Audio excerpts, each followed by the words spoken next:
So for example, you're doing things so that you can be with them, and you have the intention of being with them, but they're not actually with you.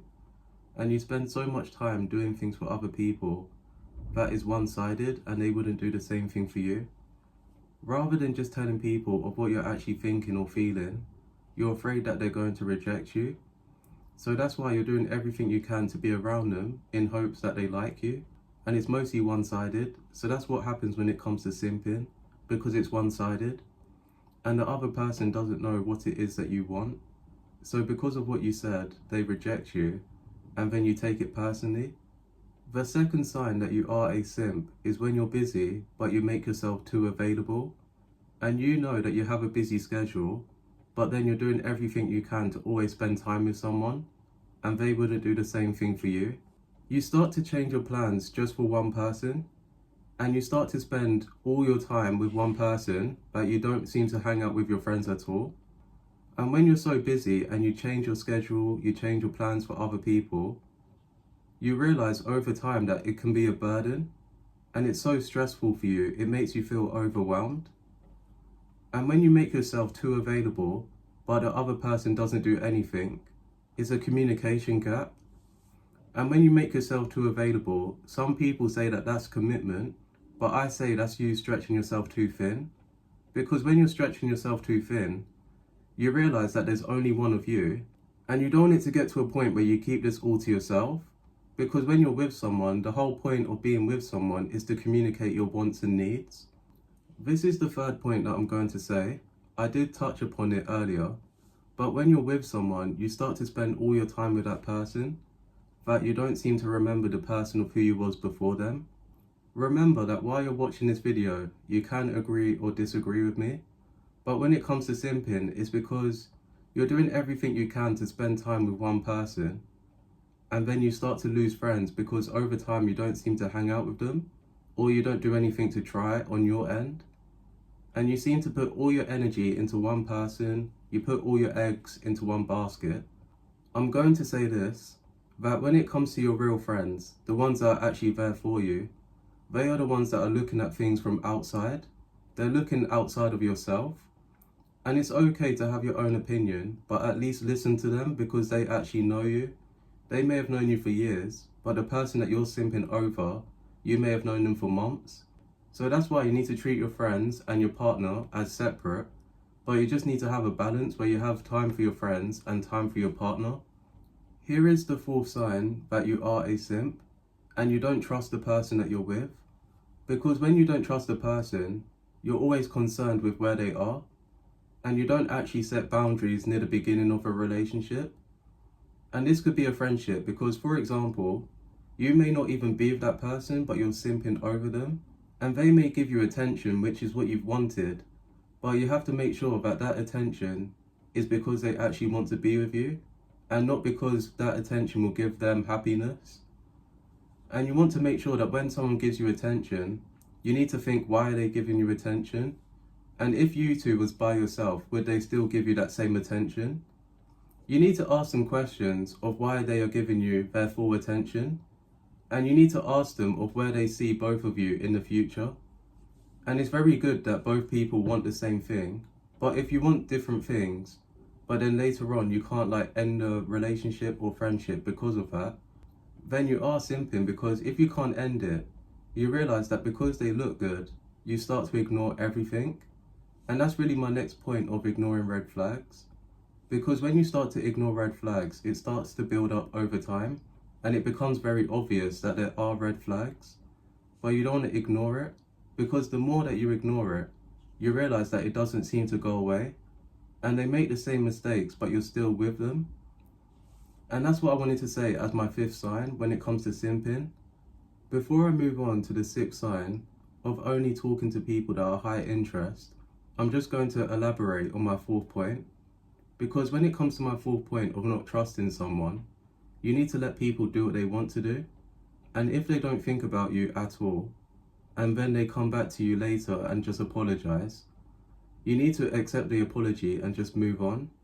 Because even though they was in that situation, you have to realize that it was a choice. And people say that cheating is like a choice because they didn't think about you in the moment.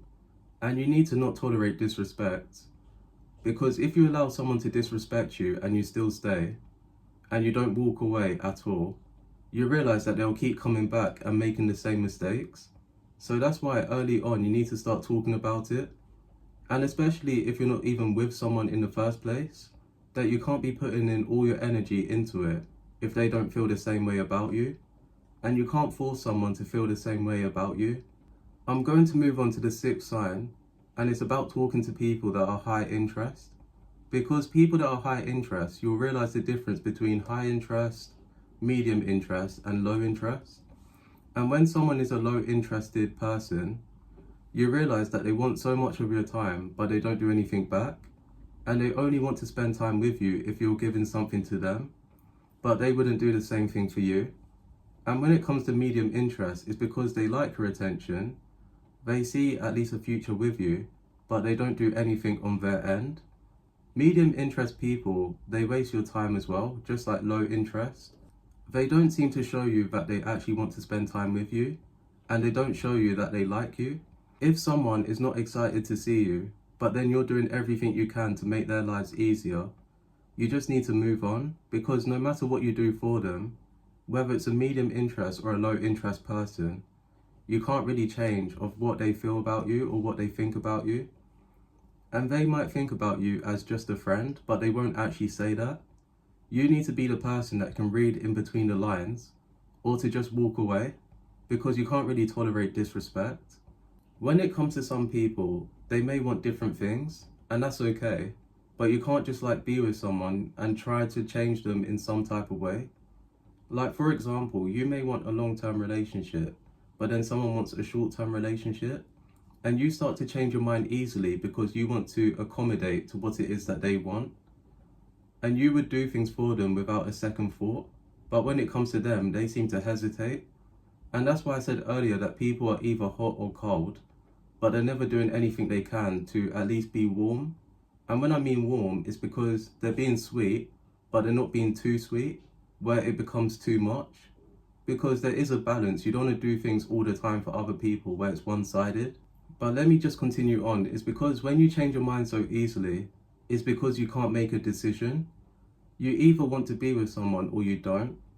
And you don't want it to get to a point where you spend so much time with one person that if things do start to end, not that it will end, but for example, if it does end, all you're thinking about is just the good times, and you think about how you want to be with that person all the time. You need to realize that when it comes to simping, it's because you've been with that person for such a long time that you think that things would change and you think that things will slowly progress. But if things are not progressing on their end, then you realize you're back to where you started and you never really moved. And you may think that things are progressing slowly, but unless they actually tell you and they communicate with you that things are slowly progressing, or that they need some time to get to know you, to warm up a bit, that's different. But if they say that everything is good when they know it's not, then that means they are wasting your time.